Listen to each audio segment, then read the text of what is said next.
নমস্কার, আমি তোমাদের অপরাজিতা। গত 8ই মে আমি সোশ্যাল মিডিয়ায় কিছু ভিডিও পোস্ট করি যেখানে আমার পরনে পোশাক ছিল সেনা জওয়ানের। তো এই ভিডিওগুলো পোস্ট করার পরে মানুষের এত পরিমাণে সমালোচনার সম্মুখীন হতে হয়েছে আমার, যার কারণে আমি 24 ঘন্টার মধ্যে ভিডিওগুলো ডিলিট করে দিয়েছি। আমি জানি এটা আমার অত্যন্ত পরিমাণে একটা ভুল হয়েছে। দেখো, মানুষের সবার পক্ষে তো জানা সম্ভব না, পৃথিবীতে তো অনেক রকম রুলস আছে। আমি জানতাম না এই রুলসটা, তো আমি ভুল করে এই কাজটা করে ফেলেছি। আর এর সাথে সাথে আরো একটা কথা বলতে চাই, আমার বাবা 20 বছর ধরে দেশের সেবা করেছেন। আমার বাবাও একজন রিটায়ার্ড সৈনিক। সো তা সত্ত্বেও আমার ড্রেসটা পরা উচিত হয়নি। আমি খুবই ভুল করেছি, আমি সেটা বুঝতে পারছি। আর যে ভিডিওগুলো এখনো পর্যন্ত সোশ্যাল মিডিয়ায় ঘুরে বেড়াচ্ছে সেগুলো আমার ফেক আইডি। আমার নিজের আইডি থেকে আমি ভিডিওগুলো সঙ্গে সঙ্গেই ডিলিট করে দিয়েছি। সো আমি খুব বড় ভুল করে ফেলেছি, আপনারা দয়া করে আমাকে ক্ষমা করে দেবেন। মানুষ মাত্রই ভুল হয়, আমাদেরকে সবাই ক্ষমা করে দেবেন। নমস্কার, জয় হিন্দ, জয় ভারত। দেখুন ভিডিওটাকে, আমি হঠাৎ করে ফেসবুক স্ক্রোল করতে করতে এই ভিডিওটা এলো। বর্তমান দেশের পরিস্থিতি কতটা খারাপ পরিস্থিতির মধ্যে দেশ চলছে। আর এই সব 2 টাকার সোশ্যাল ইনফ্লুয়েন্সার তারা আমাদের সেনাবাহিনীর বিএসএফ এর ইউনিফর্ম পরে রাস্তায় ধেই ধেই করে নাচছে। এটা হচ্ছে অপমান, একটা ফোর্সের একটা অপমান করা হচ্ছে। এই ইউনিফর্মটার যোগ্যতা ওনার পরার অধিকার আছে কিনা, ওনার যোগ্যতা আছে কিনা এটা আপনারা জিজ্ঞাসা করবেন।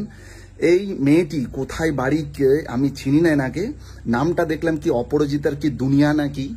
ইনি হচ্ছেন সোশ্যাল মিডিয়াতে ধেই ধেই করে নাচা একটা সস্তার ইনফ্লুয়েন্সার। মানে এদের এতটুকু বোধ বুদ্ধি সেন্স নেই যে একজন ভারতীয় ফোর্সের প্যারামিলিটারি বিএসএফ জওয়ানের ইউনিফর্মকে মজাক বানাচ্ছে এরা। মানে আপনি নাচুন, যাই ইচ্ছা করুন, আপনার যেটা ইচ্ছা করুন, কোনো অসুবিধা নেই। সমাজ তো আপনারা খারাপ করেই দিয়েছেন, কিন্তু এরপরেও আপনারা সেনাবাহিনী ফোর্সের কাউকে ছাড়ছেন না। মানে এনাকে যে ইউনিফর্মটা দিয়েছে আর এই যে ইউনিফর্মটা নাচ করেছে, এর জন্য আমি প্রশাসনের কাছে একটা কথাই বলতে চাই, এনাকে আইনের আওতায় নিয়ে আসা হোক।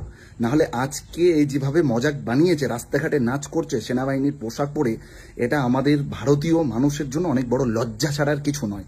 এই হচ্ছে সস্তার ইনফ্লুয়েন্সার। 2 লাইক ভিউজের জন্য এরা সমস্ত কিছু করতে রাজি আছে। নাচছেন, নাচুন।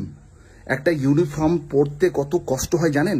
ঘর বাড়ি পরিবার সমস্ত কিছু ছেড়ে আজকে বর্ডারে পড়ে আছে, দিনরাত এদিক থেকে গুলি ওদিক থেকে গুলি। দেশের এই যে অবস্থার মধ্যে আপনাদের লজ্জা করা উচিত যে একটা ফোর্সের বিএসএফ জওয়ানের এই ইউনিফর্মটার তাকে কলঙ্ক করার কোনো আপনাদের অধিকার নেই।